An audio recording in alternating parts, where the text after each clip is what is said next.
চকুন ৰাণীয়ে নিজে ফৰ্মখন পূৰণ কৰিছিল নে আন কোনোবাই পূৰণ কৰিছিল এইটো তদন্তৰ বিষয়। সংবাদ মাধ্যমে অনুভৱ কৰিলে যে চকুন ৰাণীৰ নাম এনেকৈয়ে লোৱা হৈছে।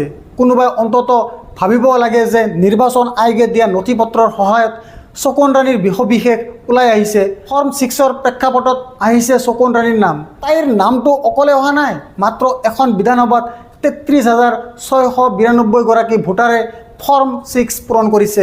এটা নাম পৰীক্ষা কৰি কামটো কৰা হ'বনে?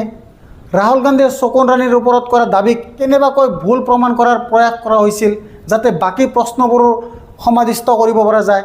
কাৰণ চকুন ৰাণীৰ কাহিনীক খণ্ডন কৰাৰ প্ৰয়াস কৰা হৈছে, গতিকে বাকী 33,000 ভোটাৰৰ কাহিনী কিয় খণ্ডন কৰা হোৱা নাই? এটা বিধানসভাত প্ৰথমবাৰৰ বাবে ভোটাৰ 33,000 থাকিব নোৱাৰে, থাকিব পাৰেনে? এই বিষয়ে তদন্ত কৰা উচিত। ফৰ্ম 6ৰ প্ৰশ্নটো আঁতৰাই দিয়া হৈছে। এই ৰূপত 33,000ৰো অধিক লোকৰ নাম আছে। আকৌ এবাৰ কৈছোঁ, ইয়াৰ তদন্ত কিয় কৰা হোৱা